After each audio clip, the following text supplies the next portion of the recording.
welcome in. And Simi, thank you so much for sharing your community with me.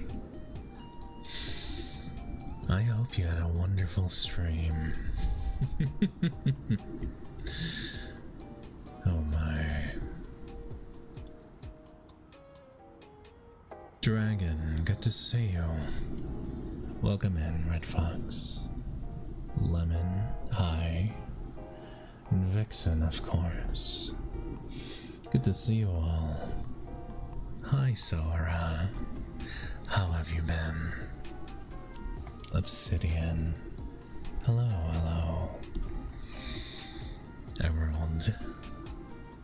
Good to see you again. I hope everyone had a wonderful, wonderful Friday. So today, we're doing something a little different yet again. It's a little low energy stream, so I've disabled the redeems for now. I'll just be doing a bit of chatting and reading some stories and trying to keep it a little short. Guys, it's Sasa. I love Sasa. Look at him. Even though he's a fucking nerd. I'm glad to hear your stream was good, Simi. I'm doing alright. It's been very hot outside today. And, I tried Jollibee for the first time in my life. It's pretty good. It's pretty good. Hi, Haru. Welcome in. Your Friday has been productive. Have you been working on your animation? Obsidian? Rah. Pinoy Pride. Weeball. Yeah, it was a long walk just to get there. But I'd say it was worth it just to get out of the office. Hi, Marcello. Welcome in. How are you doing today?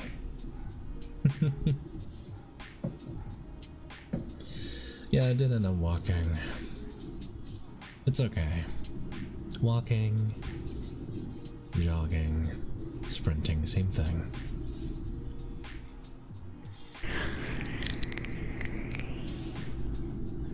It's alright. How's your week been, Sora? Have you been well?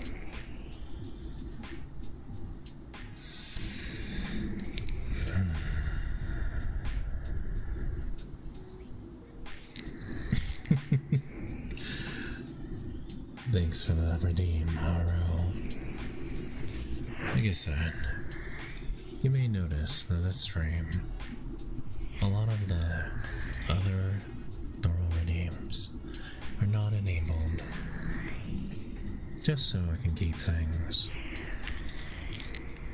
continuing without interruptions. Quiet, trying to deal with school starting. But I shall be here, lurking, while I do homework and chores. That sounds wonderful. Thank you so much for choosing to spend some time here with me. I'm very grateful. I'm fine, just stressed for finals next week. But I hope you're doing okay. I am. I'm doing just fine. Everything is okay. Everything will be just fine.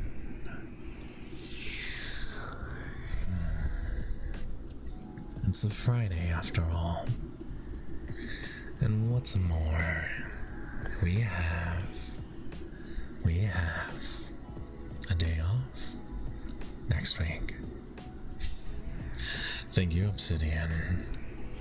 The 4th of July. The quintessential American holiday. So I'll have Tuesday off. I tried to get Monday off as well, but didn't pan out the way I wanted it to. Unlucky.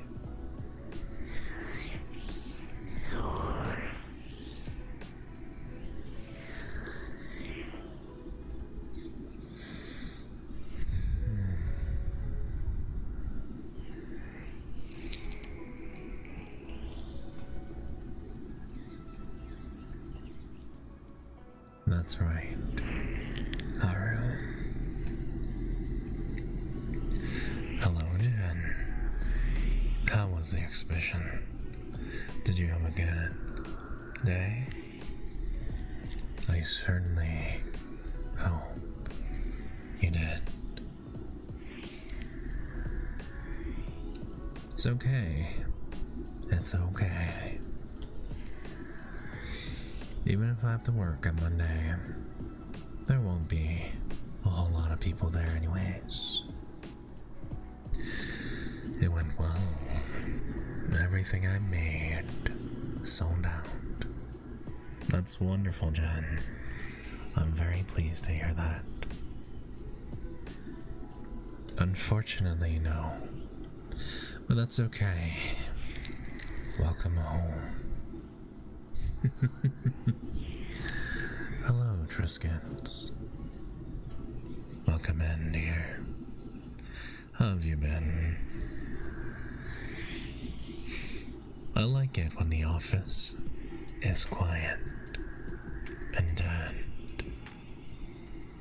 Quiet and dead. It's very, very nice.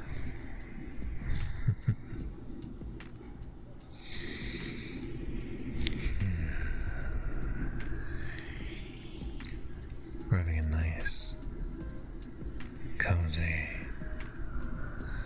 and calm stream today.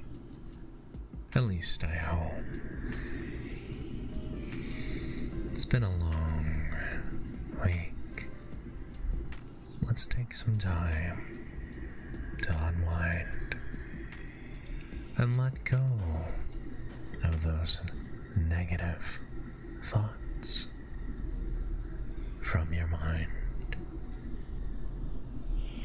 Good evening, Aster. Welcome in. It's very, very good to see you.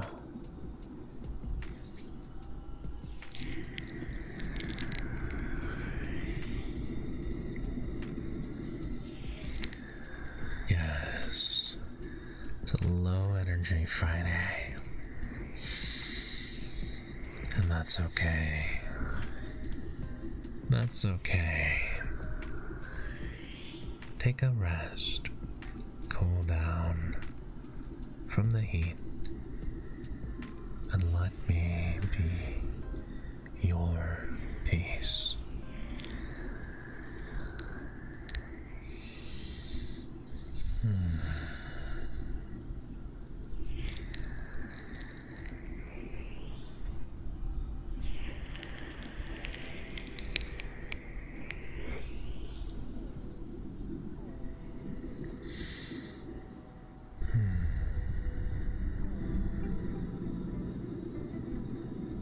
Thank you very much, John.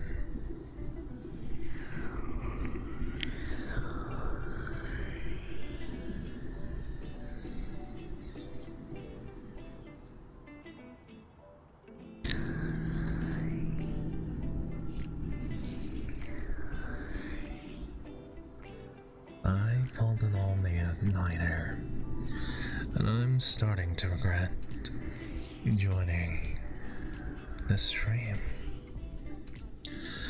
Why is that, Aster? Why? You should live your life without any regrets. Why don't you take a moment and let your body and mind rest.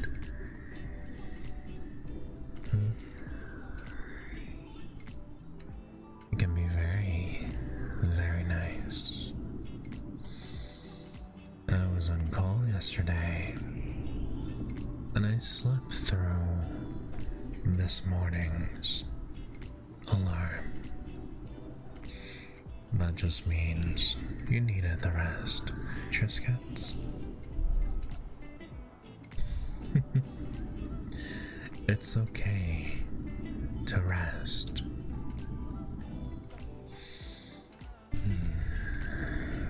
That's right.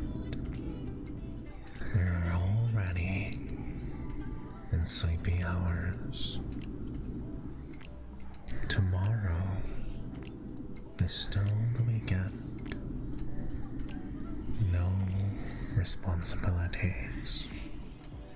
Just rest. Just rest.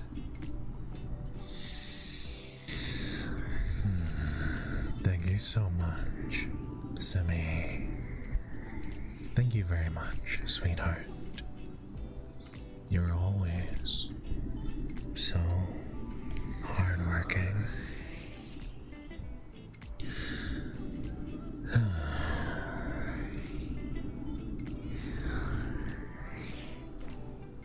Time to fuel up the battlefield grind. What does that mean, dragon? What does that mean?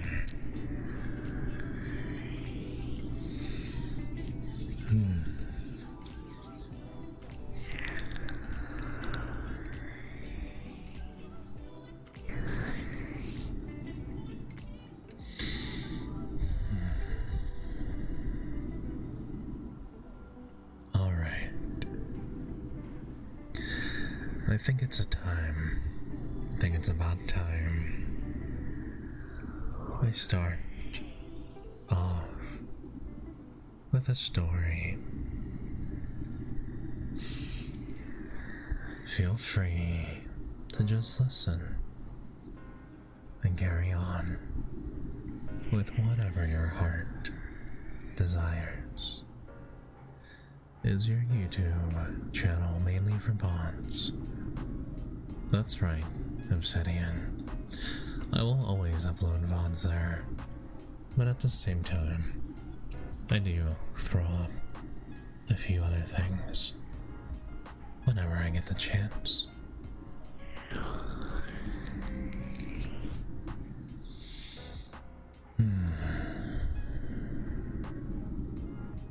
Alright. Now this particular story is known as the Bluebird. The Bluebird. It's a French fairy tale, and it'll take approximately 20 minutes to read. So get cozy.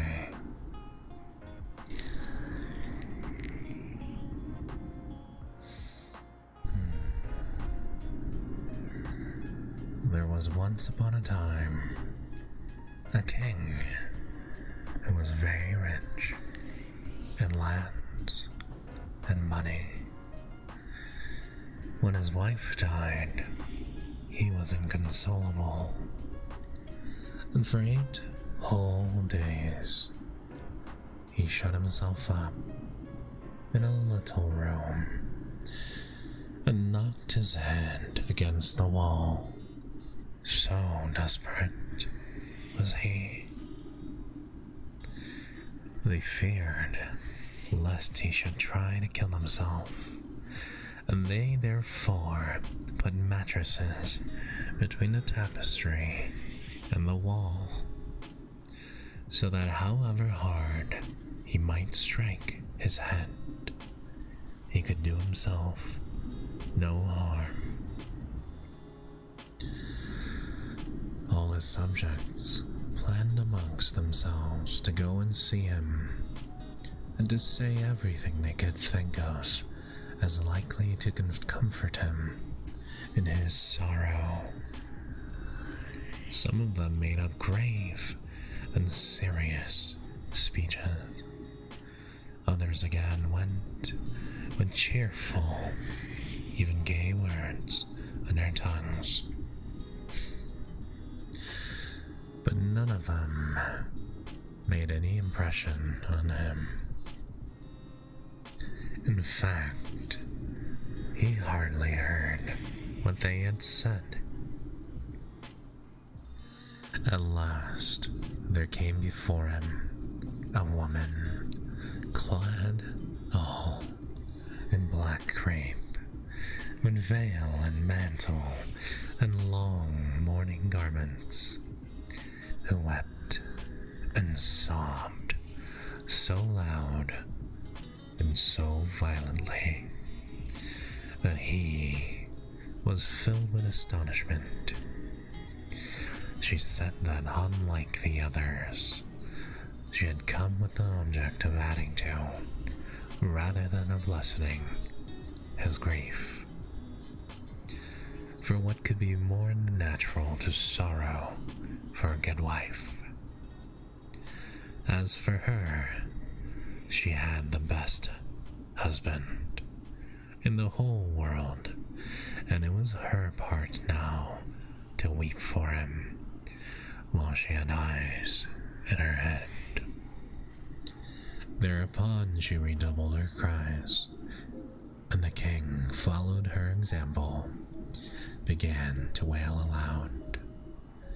He gave her a better reception than he had done to the others, entertaining her with an account of the fine qualities of his dear dead lady, while she waxed eloquent on those of her beloved husband. They talked and talked till they had not a word more to say on the subject of their sorrows. And when the cunning widow saw that there was nothing more to be said on the matter, she lifted her veil just a little, and it was some relief to the king, in the midst of his distress, to look on this poor lady, afflicted like himself, her large blue eyes, fringed with the long black eyelashes. She rolled this way and that way to make the most of their beauty, and then her cheeks were rosy too.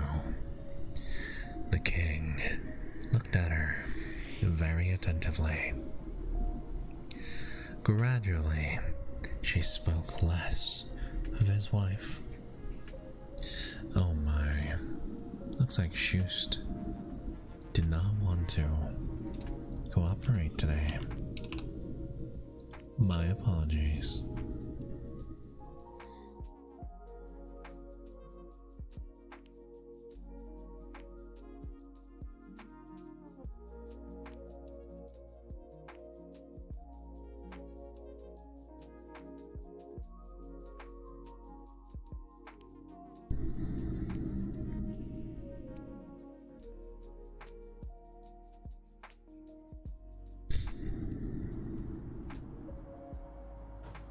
There we go. Gradually, he spoke less of his wife, and then he stopped speaking of her altogether. The widow still declared she would always lament her husband, but the king begged her not to sorrow forever. In the end, to everyone's astonishment, he married her, and her mourning garments were changed to gowns of green and rose color. It often happens that you have but to know people's weak points to win their hearts and do with them what you will. Welcome in, Ray Senpai. Give me a moment.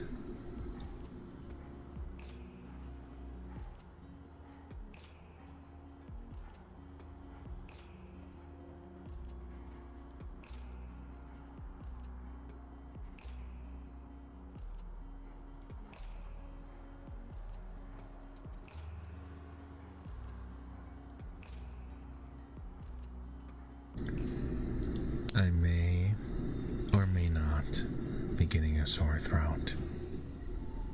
Unlucky.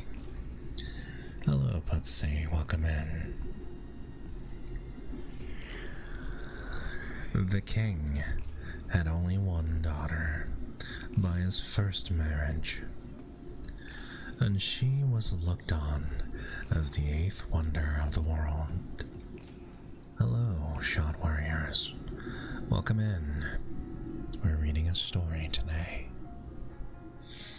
and we'll be reading more afterwards. Hi, Pupsy.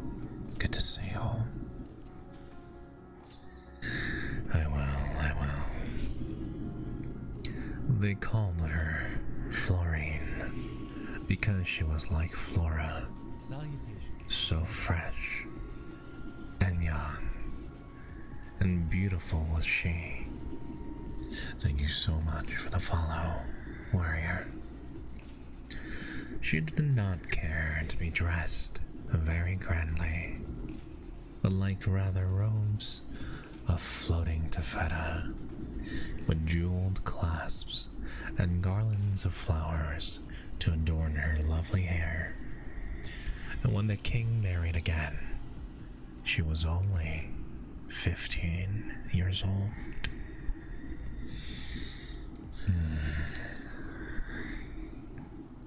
The new queen sent for her own daughter, who had been brought up in the house of her godmother. Hello, Noel. Hello, helicopter. Susio, the fairy, though she was none the more graceful or beautiful for that. Susio had done what she could for her, but without success, and yet she loved her dearly nonetheless. They called the girl Triton, for her face had as many red spots as a trout. Her black hair was so dirty and greasy that you could not touch it, and oil oozed out from her yellow skin. All the same, the queen loved her to distraction, and would speak nothing but of Triton's charms. But as Florine was far more attractive, the queen was in despair. In all kinds of ways, she tried to raise quarrels between her and the king, and not a day passed as she and Triton did Florine some bad turn. The princess was, however, good-tempered and intelligent, and endeavored to take no notice of their bad behavior.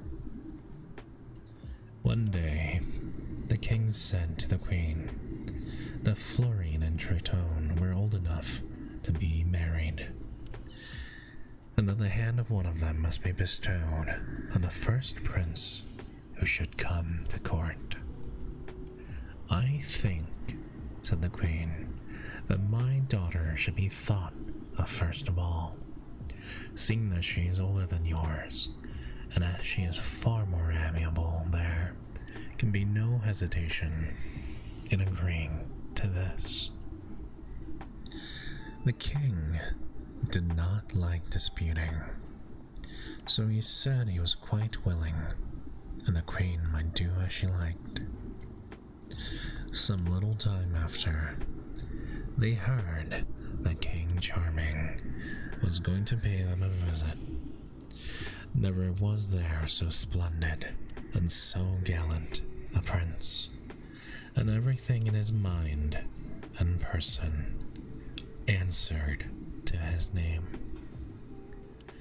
When the queen heard of this coming, she employed all of the embroiderers and all of the dressmakers and the craftsmen to make things for Triton. She begged the king to give Florine nothing new, and by bribing her maids, she had changed her dresses, her wraiths, and taken away her jewels on the very day the Charming arrived, so that when the princess wished to deck herself, she could not find so much as a ribbon. Florine was well aware to whom she owed this bad turn. When she sent to buy stuffs, the merchant told her the queen had forbidden them to sell her any, so she had nothing to put on but a dirty little frock. And so much ashamed of it was that she sat down in a corner of the hall when King Charming came in. The queen received him with much ceremony and presented her daughter to him, clad in the most splendid apparel and uglier than usual in her grandeur. When the king turned away his eyes, the queen would have liked to persuade herself that it was because Triton dazzled him too much, and that he feared the effect of her charms on him, so she always pushed her forward. He asked if there was not another princess called Florine. Yes, Triton pointing to her. She is hiding over there, because she is not very nicely dressed. Florine blushed and looked at that moment so beautiful, so very, very beautiful, that King Charming was quite dazzled. Rising quickly, he made a deep bow to the princess, saying, "Madam, your incomparable beauty already adorns you too well for you to need any other aid." "Your Majesty," she answered, "I must tell you, I am little accustomed to wearing so poor a dress as this, and I should have liked better had you taken no notice of me." "It would have been impossible," cried Charming, "that so lovely a princess should have been anywhere near me, and that I should have had eyes for anyone else." "Ah," said the queen, who was much annoyed, "what a waste of time is this? Believe me, sire, Florine is vain enough already. She doesn't need so many compliments paid to her."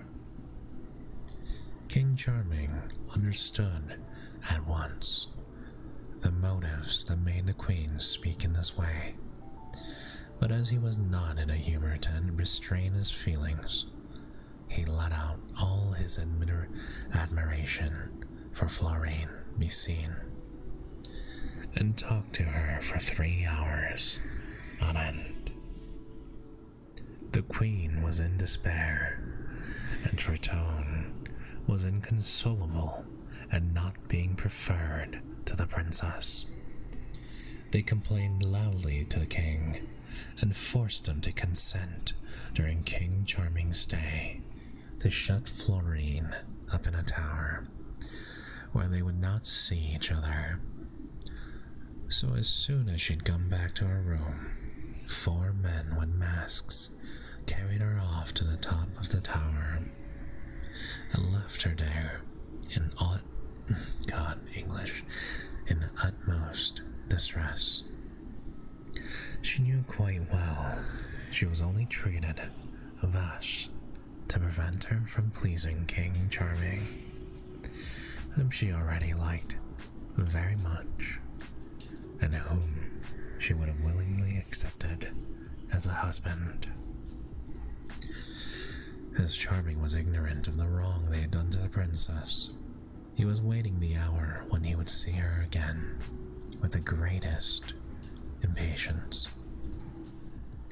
He spoke of her to those whom the king had ordered to be in attendance on him, but by the queen's command, they told him all the harm they could of her, that she was in vain, and of uncertain and violent temper, that she was a plague to her friends and her servants, that she was slovenly, and so avaricious that she preferred to be dressed like the little shepherdess rather than to buy rich stuffs with the money the king, her father, gave her.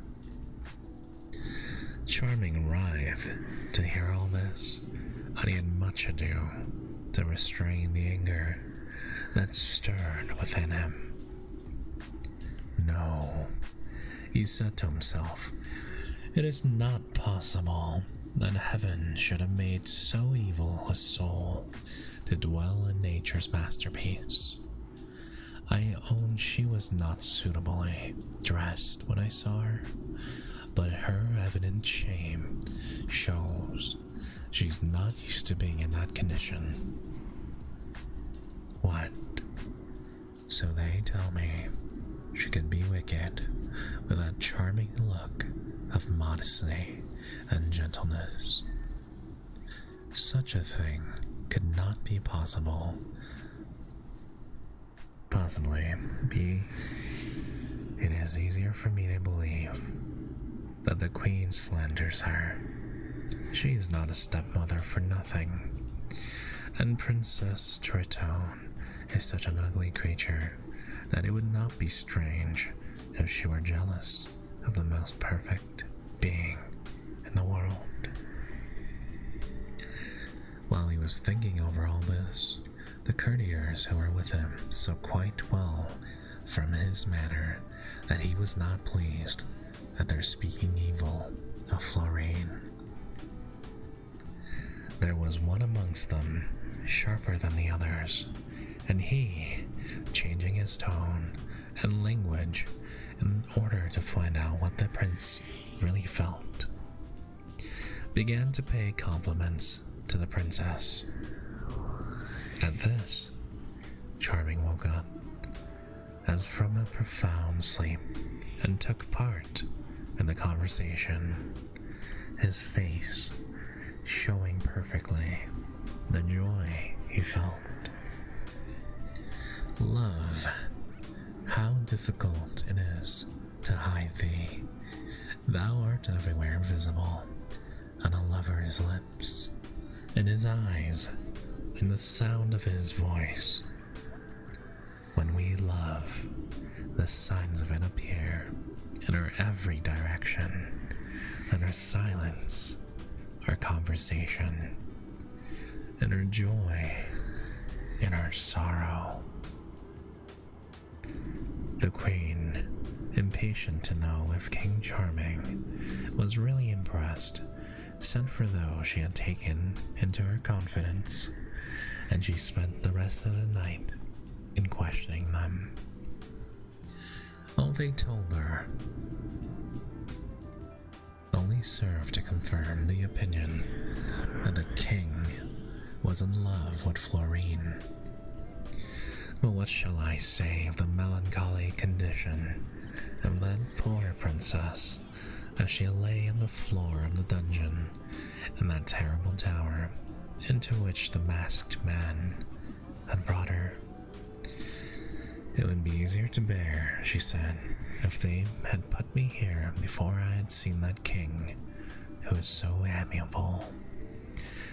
The recollection of him only makes my distress harder to bear, and I have no doubt that it is to hinder me from seeing him any more than the queen treats me so cruelly. Alas, Whatever beauty heaven may have endowed me with will have to be paid for my happiness.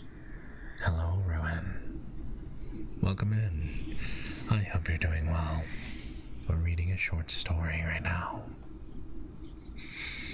Then she cried, and cried so bitterly that her worst enemy would have been sorry for her, as she had seen her misery. So the night passed. The queen, who wished to attach King Charming to her by all the marks of attention possible, sent him costumes of richness and magnificence nowhere else to be found. Fashioned after the mode of the country, and also the order of the Knights of Love, which she had made the king institute on their wedding day. It was a golden heart, enameled in fire color. There were several arrows round it, and one that pierced it through. And the words, "One alone wounds me." The queen had the heart for Charming's order cut out of the ruby, as big as an ostrich's egg. Each arrow was made of a single diamond, as long as your finger, and the chain from which it hung was made of pearls, the smallest of which weighed a pound. In short, since the beginning of the world, a like thing had never been seen.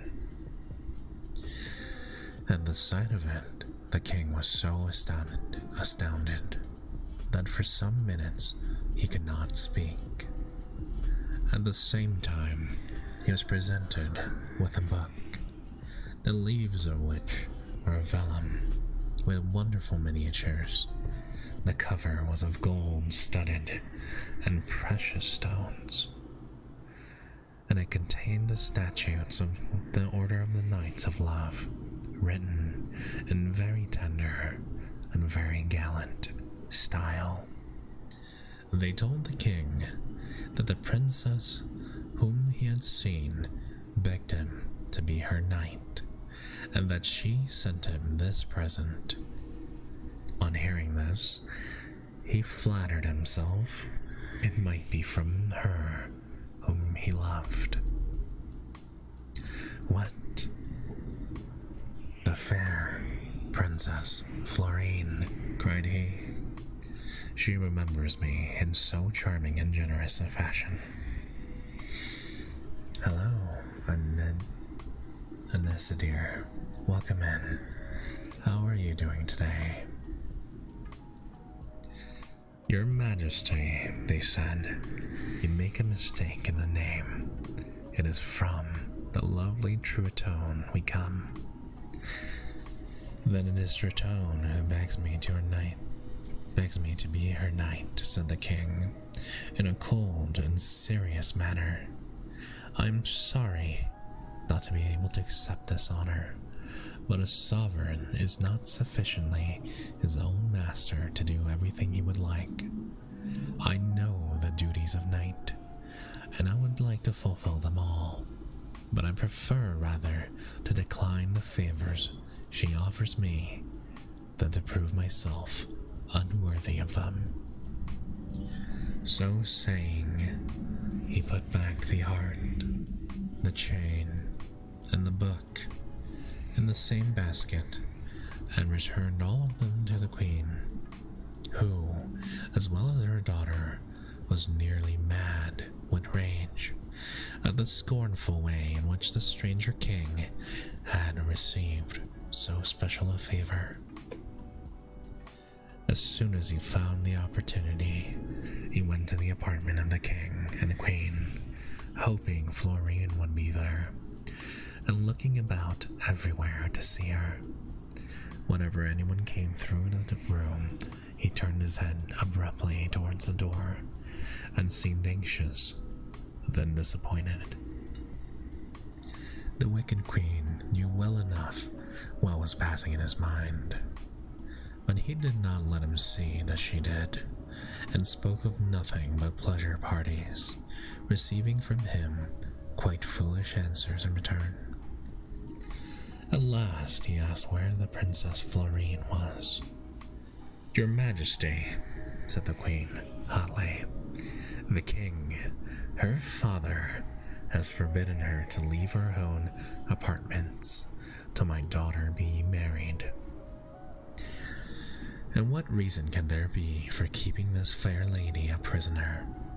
"I do not know," said the queen, "and even if I did, I might be excused from telling you." The king was in a fury of passion, and cast black looks at Trito, as he thought to himself it was on account of that little monster that they robbed him of the pleasure of seeing the princess.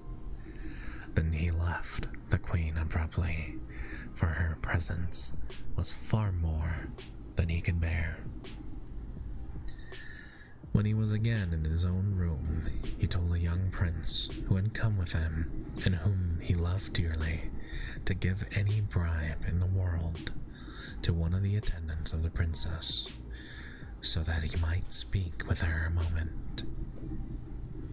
The prince had no difficulty in finding some ladies-in-waiting who were willing to be taken into his confidence, and one of them assured him that every evening Florine would be at a little window overlooking the garden, where she could speak to him, provided he took great precautions to prevent its being known. "For," she added, "the king and queen are so severe that they would kill me if they discovered that I'd favored charming suit. Hello, Kappa chaps. How are you doing? I hope you're having a wonderful, wonderful day."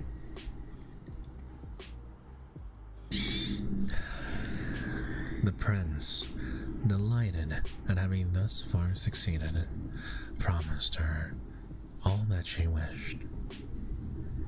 "I'm doing all right, thanks for asking," and ran to pay his respects to the king and to tell him the hour appointed.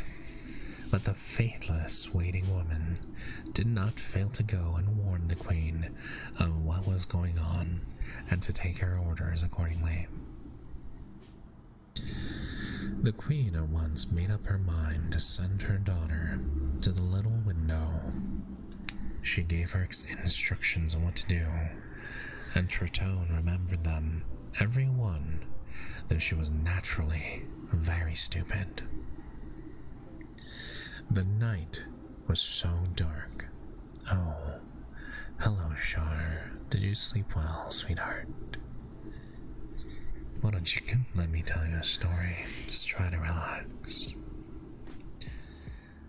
The night was so dark that it would have been impossible for the king to see the trick that was being played on him, even if he had been less confident than he was.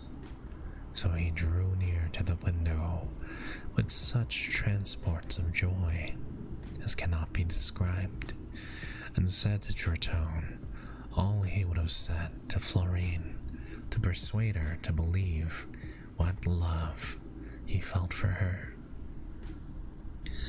Trito, making the best of the opportunity, told them she was the most unhappy girl in the world to have so cruel a stepmother, and that she would always have to suffer till her stepsister should get married.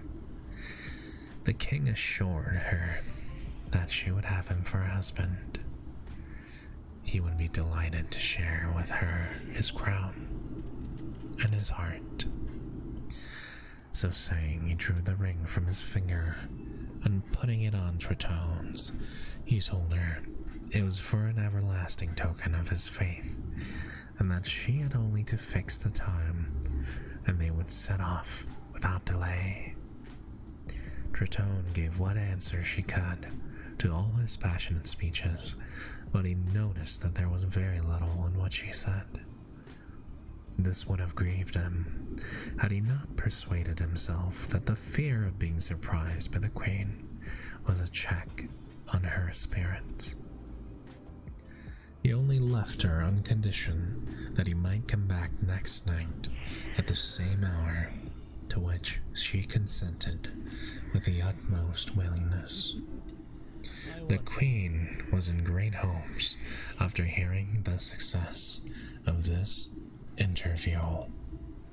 Hello, hello, thus Dracula. How are you? Thank you so much for sharing your community with me. I hope you had a wonderful, wonderful stream. Hello, Andy. Good to see you. How was your stream, Dracula? Did you have a good day?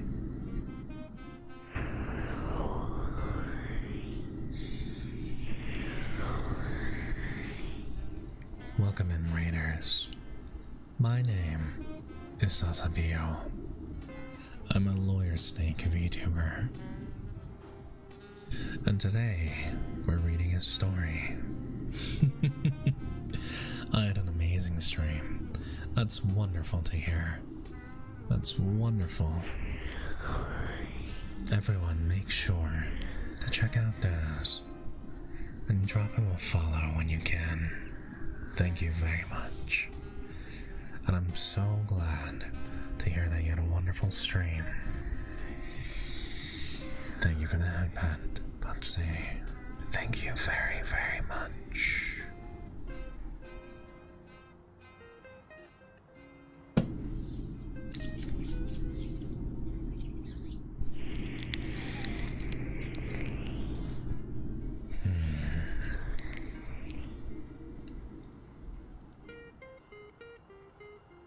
Now, let's continue with the story. The day of their escape being fixed, the king came to take the princess away in a flying chase, drawn by winged frogs, which one of his friends, a wizard, had made him a present of. The night was very dark. Tritone crept out of the little door of the great mystery, and the king, who was waiting for her, received her in his arms and swore eternal faithfulness to her. But as he had no desire to go flying through the air in this chase forever, so long, without marrying the princess whom he loved, he asked her when she would like their wedding to take place. My stream has been going good, Dracula. Thank you so much for asking. We're doing something a little different than usual, a little lower energy. She told him that she had for godmother a very celebrated fairy called Susio, and that she wished to go and visit her at her castle. Although the king did not know the way, he had nothing to do but tell his big frogs to take them there, for they knew the chart of the whole world, and in no time they had landed the king at Tritone, at Susio's dwelling. Thank you so much for the follow. I'm not found. The castle was so brightly lighted that the king would have found out his mistake had not the princess carefully covered himself with her veil. Having asked to see her godmother, she spoke to her in private, telling her how she had entrapped Charming, and begging Susio to make her peace with him.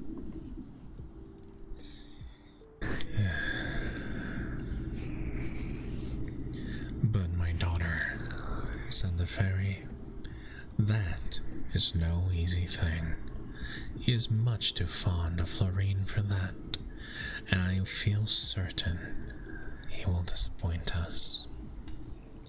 Meanwhile, the king awaited them in the hail, whose walls were of diamonds, so clear and transparent that through them he saw Susio and Tritone talking together, and he thought he must be dreaming. "What?" he said. "Have I been tricked? Have the demons brought hither that enemy of our happiness?" "Hello, Kajo. Very good to see you. Has she come to interfere with my marriage? My dear Florine is not to be seen. Perhaps her father has followed her."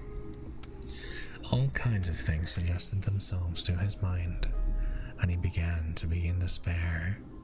But it was so much worse when they came into the room, and when Susio said in a commanding tone, "King Charming, here is Princess Tritone, to whom you have pledged your word. She is my god, and I command that you marry her at once." "Have a nice lurk, Dracula. It was nice meeting you, and thank you again so much for sharing your community with me." "What, I?" cried the king. "I marry this little monster? You must think me of a very docile disposition, since you make such a proposal to me. In truth, I've promised her nothing. And if she says anything to the contrary, Stop. Thank you for the lurk, helicopter," interrupted Susio.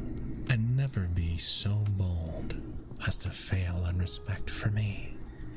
I am quite willing," answered the king, "to give you all the respect that is due to a fairy, provided that you give me back my princess." "And am I not your princess, faithless wretch?" said Tritone, showing him the ring.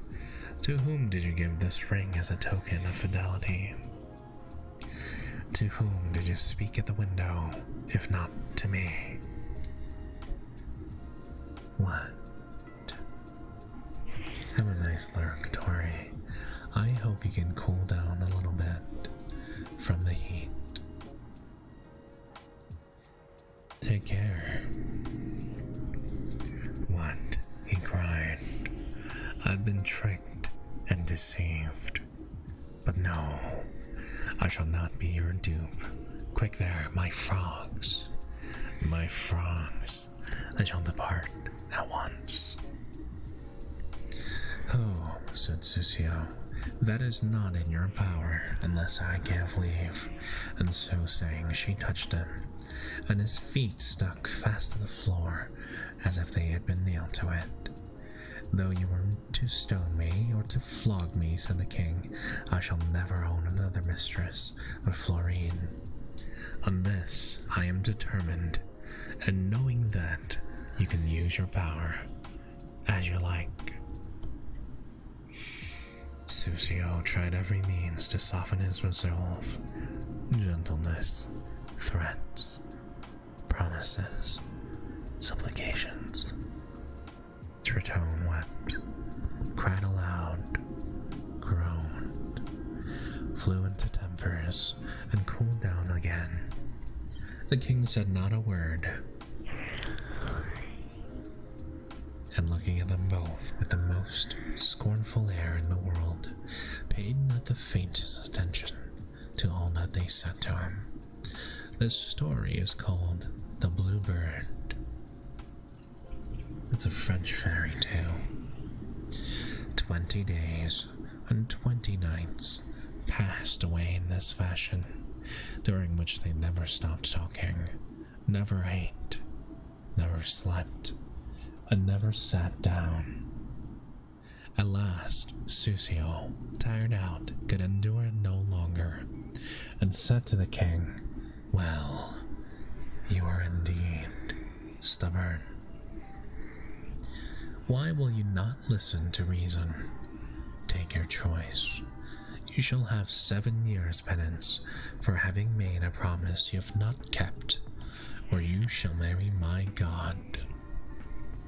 And in this manner, she means goddaughter. The king, who had never uttered a word till now, cried out suddenly, "Do whatever you like with me, only deliver me from this detestable creature." "I am no more detestable than you," said Tortone wrathfully. "You silly little king, coming with your equipage, fit only for the bogs, to my country, to insult and to break faith with me. If you had a particle of honor, would you behave so?" "These reproaches touch me deeply," said the king in a mocking tone.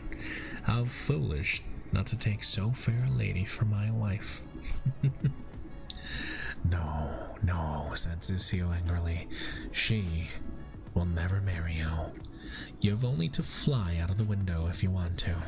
For 7 years, you will be changed into a blue bird." At that moment, the king's person had changed. His arms were covered in feathers and turned into wings.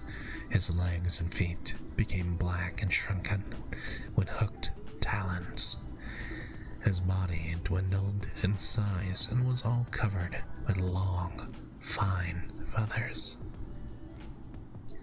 Some of them sky blue. His eyes became round and shone like 2 planets. His nose was nothing but an ivory beak, and on his head sewed up a white plume in the shape of a crown. He could sing exquisitely and speak too. He uttered a cry of pain to see himself metamorphosed, and flew as fast as ever he could to escape from Zucio's horrible palace. In the melancholy state into which he had fallen, he hopped about from branch to branch, choosing only those trees consecrated to love and sorrow. Now on a myrtle, now on a cypress, singing sad songs in which he lamented the evil fortune that pursued Florine and himself. "Where have her enemies hidden her?" said he. "What has become of that fair victim? Does the cruelty of the queen still deprive her of her liberty? Where can I seek for her? Am I doomed to spend 7 years without her?" "Thank you for the lurk, Marcello. Perhaps during that time they will give her in marriage, and I shall lose forever the hope that sustains my life." All these thoughts so filled Bluebird with despair that he wished to die. To return to Tortone, the fairy Zucio sent her back to the queen, who was most anxious to hear how the wedding had passed off. But when she saw her daughter and heard from her all that had happened, she flew into a terrible passion, of which the full force fell on the poor Florine. "She shall duly repent," said the queen, "of having found favor in Charming's eyes." She went up to the tower with Tortone, whom she had dressed in her grandest clothes.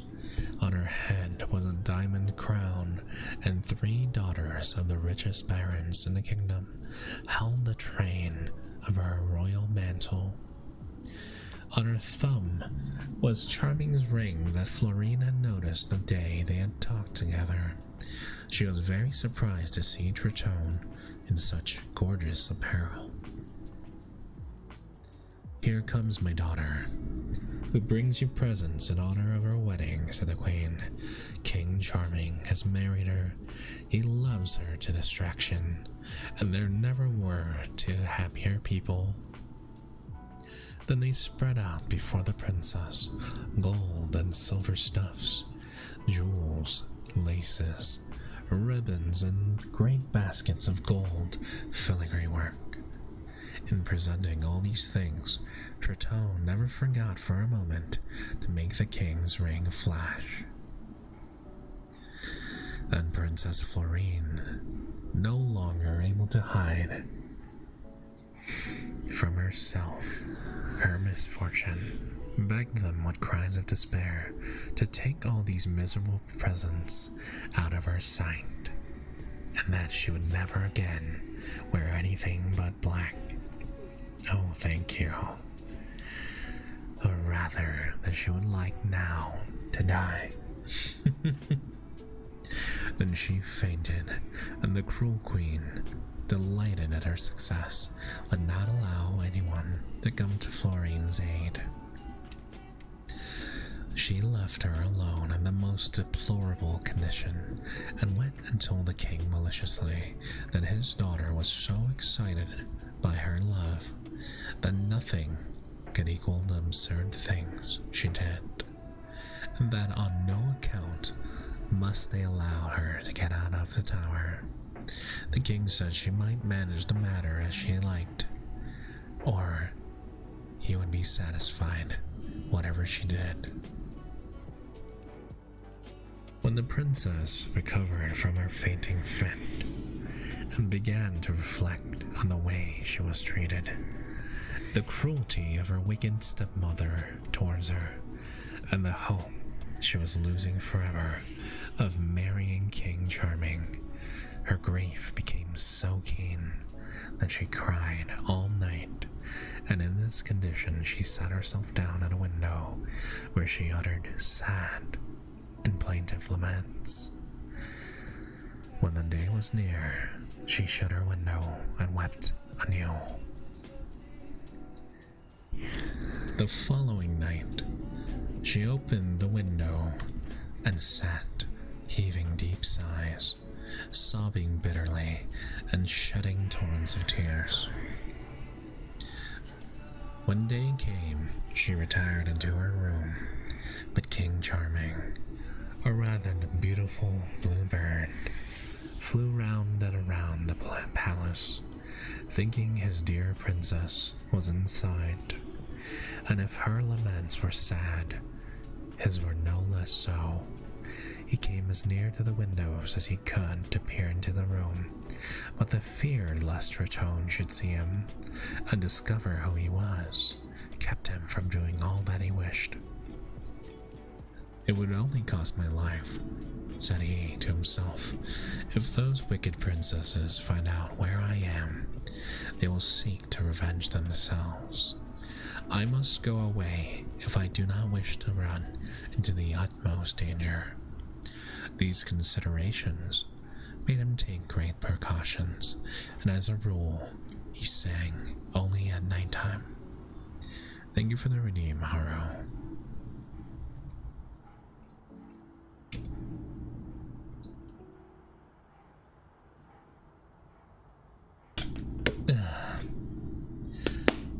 Some good water.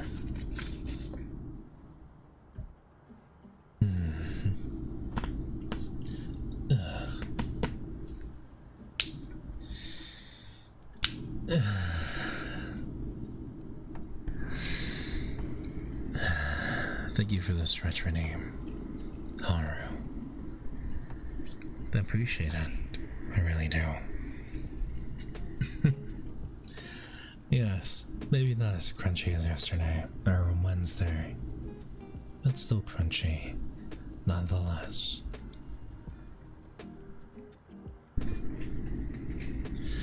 "How long will my sufferings last?" she said. "Will death not come to my aid? To those who fear him, he comes but too soon, but for me who long for him, he tarries cruelly. Ah, cruel queen, what harm have you done, that you should keep me shut up in this horrible prison? Are there not other ways enough in which to torture me? You need only let me look on at the happiness which your wicked daughter enjoys with King Charming. The bluebird had lost not a word of this lament, which filled him with astonishment, and he waited for daylight with the utmost impatience to see the sorrowful lady. Thank you for the head pat, Tony. But before the dawn, she had shut her window and gone out of sight. The bird, full of curiosity, did not fail to return next night. By the light of the moon that was then in the sky, she saw a damsel at the window of the tower, and heard her beginning her lament. "Fortune," she said, "that flatters me by setting me in a place of power, that made me the darling of my father. What have I done, that thou shouldst all at once plunge me into the bitterest of waters? Should I begin to feel thy changefulness in these my tender years? Return, cruel one, return if possible, and all I ask thee is to end my unhappy life." The bluebird listened, and the longer he listened, the more persuaded was he that it was his dear princess who was uttering these laments. "Adorable Florine," he said, "the wonder of our days, why do you long that yours should be so soon ended? Your misfortunes are not without a remedy." "Ah, who is it speaks to me with words of comfort?" she cried. "An unhappy king," replied the bird. "He loves you and will never love anyone else." "A king who loves me," she said. "Is this some snare my enemy has laid for me? But in the end, what would she gain by it? If she seeks to find out what my feelings are, I am ready to make them all known to her." "No, my princess," he answered. "The lover who now speaks to you is not capable of betraying you." And so saying, he flew into the windowsill. At first, Florine was very much afraid of a bird so strange, that spoke as sensibly as a man, though in the gentle notes of a nightingale, but the beauty of its plumage and the words it said reassured her. Do I in truth see you again, my princess?" he cried. "Can I taste such perfect happiness and not die for joy? But alas, how my joy is troubled by your captivity." And at the shape into which Susio had changed me for 7 years.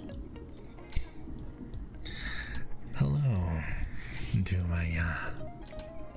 How are you today? Thank you so much for your first time chat. And Shar, how dare you poke me? You know it's very rude to do that, right? Very rude indeed. Thank you so much for the compliments. Thank you. Today we're reading a story, and it's taking a little longer than I expected. Perhaps reading it out aloud, it's much slower. Oh my. Well, I'm very happy to have you here. Get comfortable, and let me finish this story for you. Oh my. Tony. Tony. Thank you so much for the 25 gifted subs. What the? Thank you so much, my friend. That's insane. I guess I'll have to get rid of them. Tony, thank you so much. Thank you so much. But you should have taken... Are you sure you're okay with this? Always put yourself first, my friend. I'm very grateful for your generosity. And Dumania, it's very nice to meet you. I hope you have a wonderful stay. And thank you so much for your follow. Tony, you're simply too kind. Thank you so much, my friend. I guess I'll have to get rid of them. Thank you so much. It means the world to me. It really does. I guess I'll have to get rid of them. Oh. I can't English right now. Thank you so much, Tony.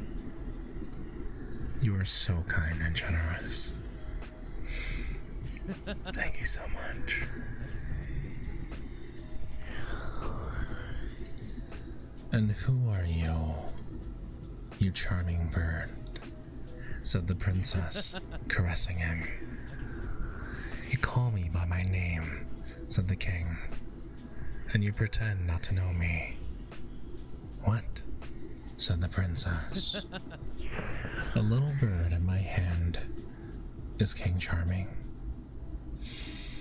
Alas, fair Florine, it is but too true, and if anything could console me, it is that I have preferred to suffer this rather than to give up my love for you. I guess I'll have to I'm reading this French fairy tale titled The Blue Bird. The story so far is that this king was entrapped to marry this one princess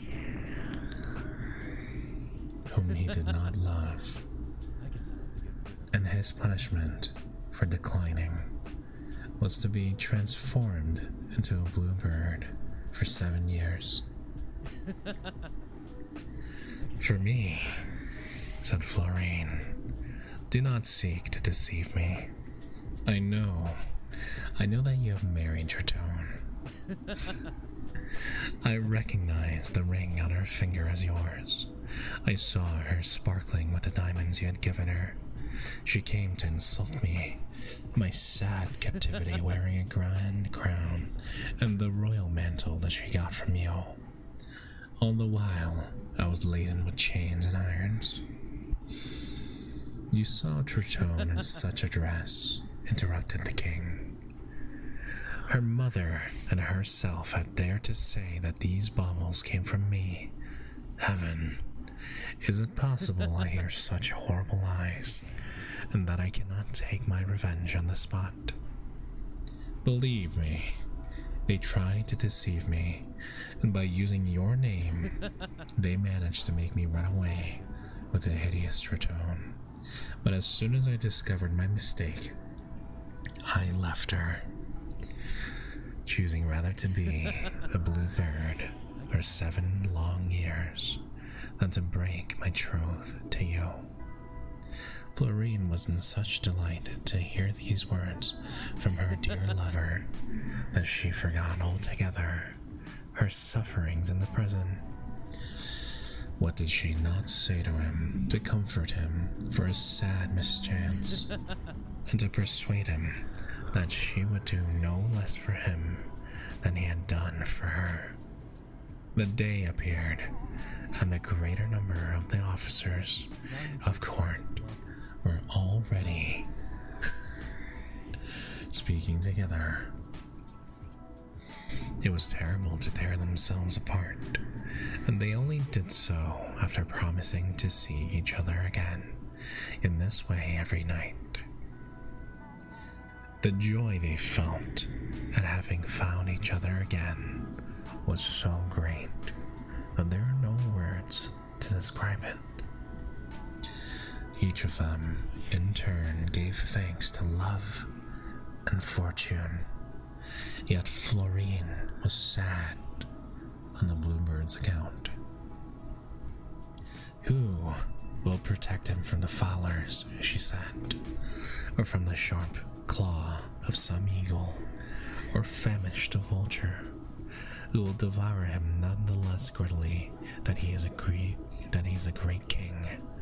O heaven, what would become of me if his light and delicate feathers, driven by the wind, were to come to my prison and to announce the danger that I fear?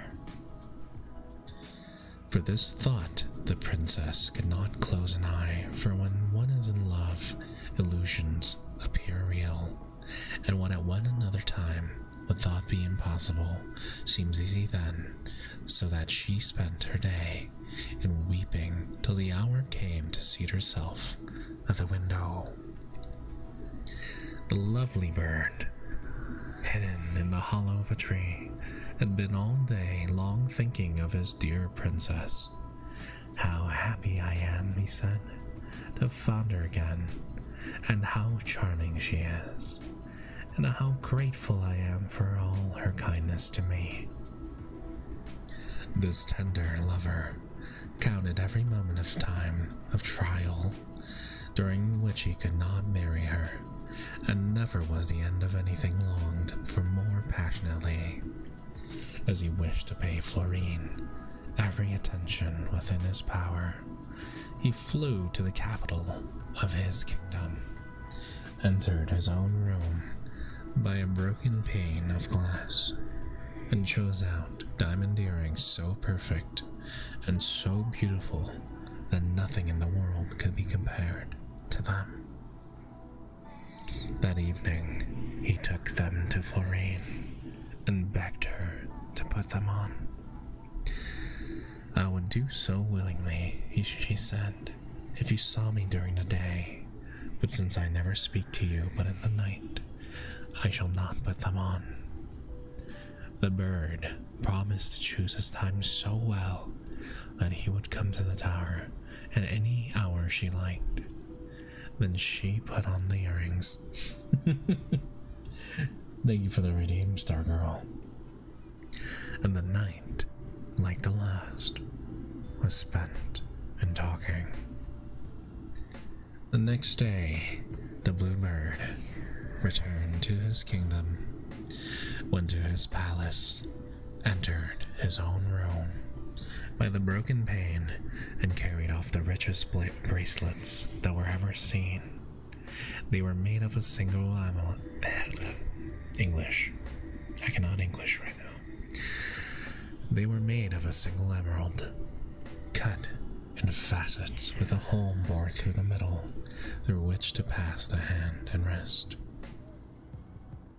Hello, Miss Lovely. I hope you're having a wonderful, wonderful Friday. I hope you can get some nice relaxation done. We're reading some stories today. Thank you for the hydrate redeem, Tony.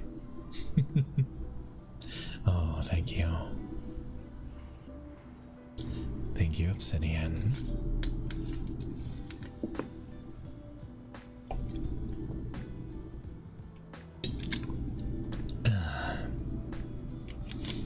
I must say, reading a story definitely puts a strain on my voice from how long it is. Do you think that my love for you needs to be fed by gifts? Ah, how little you know of it. No, madam, he answered. I do not think that the trifles I offer you are needed to safeguard your tenderness to me, but mine would suffer hurt if I neglected any opportunity of showing my attention, and when I am away from you, these little trinkets will remind you of me. Florine answered him with many loving words, to which he replied by others nonetheless so. The following night, the bird, eager to show his love, did not fail to bring to his fair lady a watch of just the right size.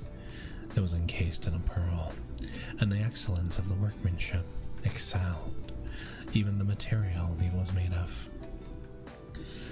What is the use of a watch to me, she said.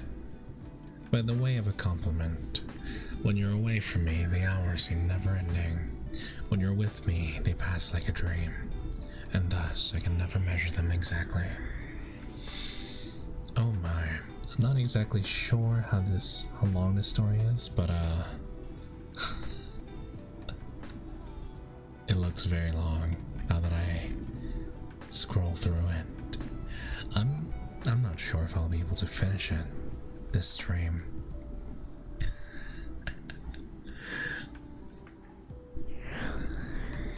You had a good day. Got to play with VTube Studio all day. That's wonderful. That's wonderful, Miss Lovely. I set an alarm so I can watch you, but ended up falling asleep. Again. That's alright, Cry. That's alright. Today is a fairly low energy stream.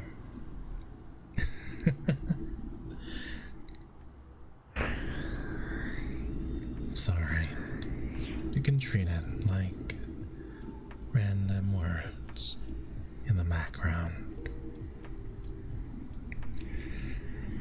What is the use of a watch to me, she said, by a way of compliment. When you are away from me, the hours seem never ending.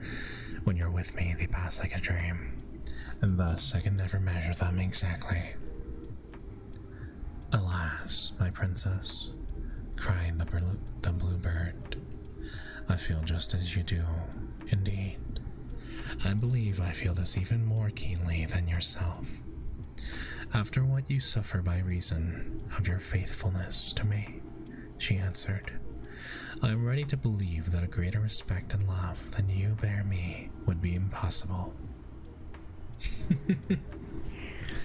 Hello, Yuri. Welcome in. How are you doing today?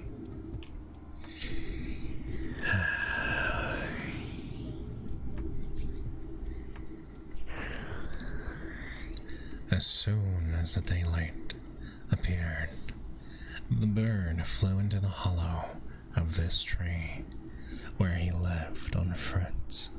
Sometimes he would sing beautiful airs, delighting the passerbys, who, hearing him and seeing no one, came to the conclusion that it was spirit voices they heard.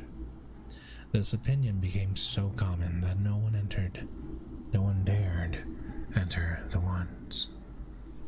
That's right, Cry. We're reading a French fairy tale called The Bluebird. Endless fabulous adventures were recounted, and in the general terror consisted Bluebird's safety. Never a day passed but he made presents to Florine, a pearl necklace, or rings with the most brilliant jewels and the finest workmanship, clusters of diamonds, bodkins, bouquets of precious stones to imitate the color of flowers, delightful books, medals, in short, an endless number of rare wonders. And she never decked herself, except in the night time to please the king, and during the day, having nowhere else to put her fine things, she hid them carefully in her mattress. No worries, Erin, you're not late. You're not late. I'm just very happy to see you here. Thank you so much.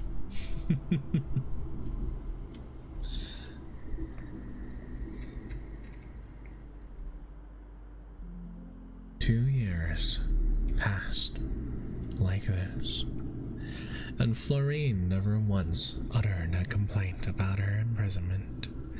And why should she have done so?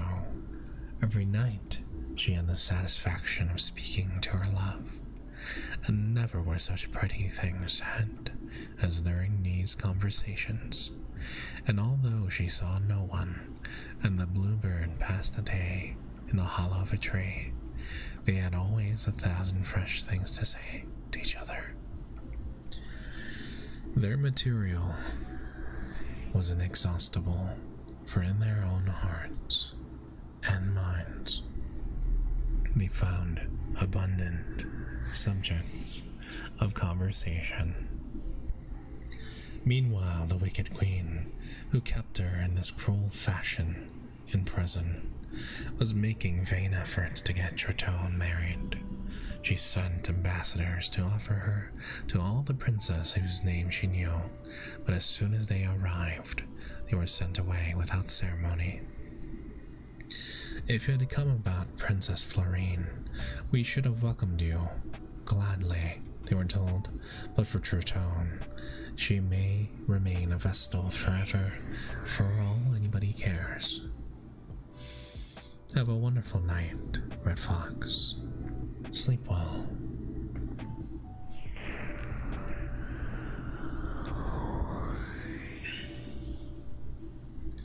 Hearing this, Tritone and her mother were beside themselves with anger against the innocent princess whom they persecuted.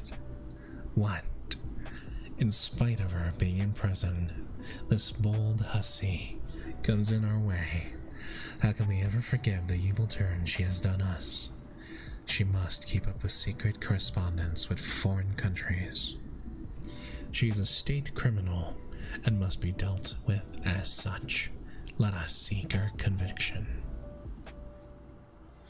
Their consultation lasted so long that it was nearly midnight when they decided to mount the tower to question the princess.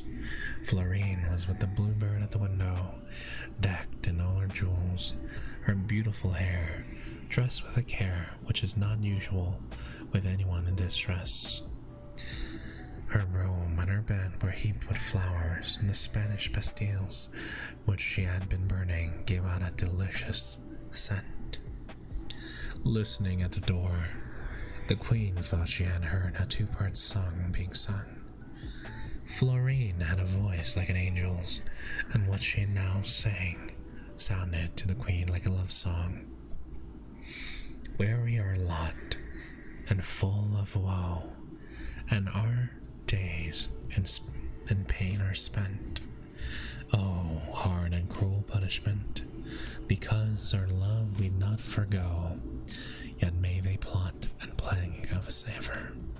Our constant hearts they cannot sever. What sighs followed their little concert. Ah, my Tritone, we're betrayed, cried the queen, suddenly throwing the door open and bursting into the room.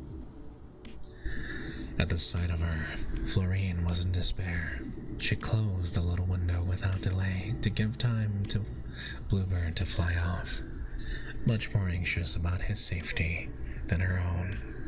But he had not the strength to go. His keen eyes had recognized the danger to which the princess was exposed. He had seen the queen and Tritone, and he deplored the sad fate that hindered him from protecting his mistress. They approached her like furies, ready to devour her. Your plots against the state are known, cried the queen. Do not imagine that your rank will save you from the punishment you deserve. And with whom have I plotted, madam? Answered the princess. You have been my jailer for 2 years, have you not? Have I seen any persons but those you have sent to me? Cry. Are you offering yourself up to me on a silver platter? While she was speaking, the queen and her daughter were examining her with the utmost wonder, for her marvelous beauty and her wonderful apparel dazzled them. And whence, madam, come these jewels that shine brighter than the sun? Said the queen. Will you not have us believe that there are mines of them in this tower? I have found them here, replied Florine. That is all that I know. The queen looked at her searchingly to see what was passing in Florine's secret heart. We are not your dupes. Alright, sure. enjoy your sleep. Sleep well, sweetheart. Sweet dreams. You think that you can deceive us, but princess, we know all you do from morning till night. You have been given all these jewels as a bribe to you to sell your father's kingdom. Of course, I should be the very person to do such a thing, she said with a disdainful smile. An unhappy princess who had languished in prison for years can do a great deal in a plot of that kind. And for whom, then, have you decked your hair like a little coquette? For whom does the Bastille scent your room? And for whom have you put on such a gay apparel, more magnificent than if you had been to appear at the court? I've enough time on my hands. It is therefore not strange that I spend a few moments in my own adornment. I need hardly reproach myself on the account of that, seeing I have to spend so many weeping for my unhappy lot.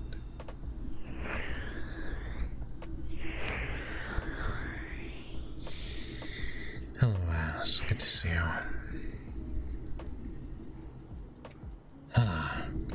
But we shall see if this innocent damsel has not all the same made a treaty with our enemies.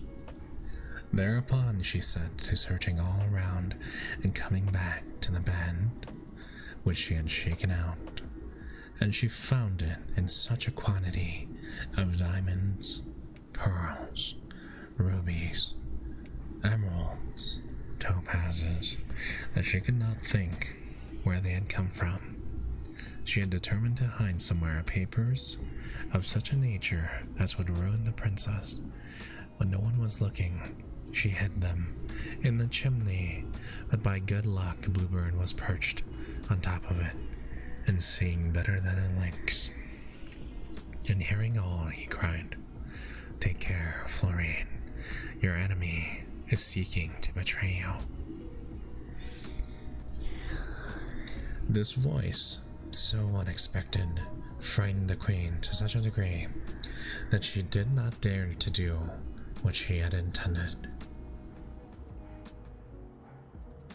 "You see, madam," said the princess, "that the spirits of the air are my friends." "I believe," answered the queen, beside herself with anger, that you have the demons on your side, but in spite of them, your father will know how to right himself." "Heaven grant," cried Florine, "that I may have never worse to fear than my father's wrath. Your madam is more terrible."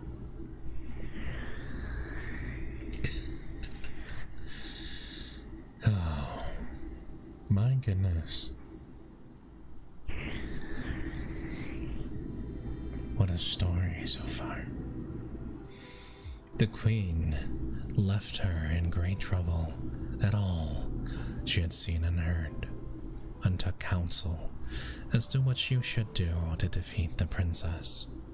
They told her that if some fairy or some enchanter had taken her under their protection, it would only irritate them to torment her further, and it would be best to try to discover her secret.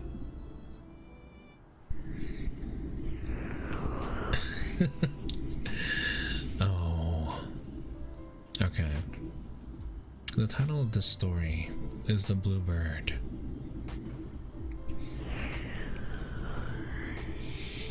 But that's alright, cry. Do not worry.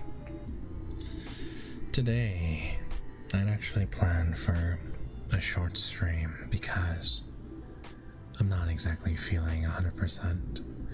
And now, I'm actually getting a sore throat as well. So I might actually call it now for the stream. I can feel a burning sensation in my throat, and I don't think I should continue reading if I want to keep my voice. No. We're all in the sick gang now. I'll try to make myself some tea after the stream, okay? And I'm really sorry for the short stream today, guys. I really appreciate all of you being here, but I think I've been talking a lot this week for some reason, and just a wild changes in the weather are getting me sick. I really appreciate, though, your understanding and your care. Why don't I find someone very comfy to raid, and hopefully they can take care of you all tenderly. No, of course, I love spending time with you guys.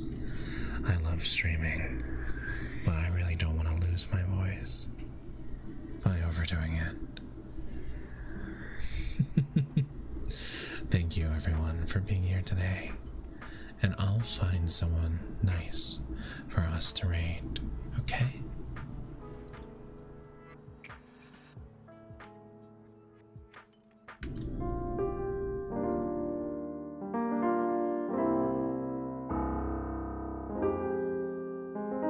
Now that's huffing a lot of copium. Oh my god, Tony, thank you so much for the bits.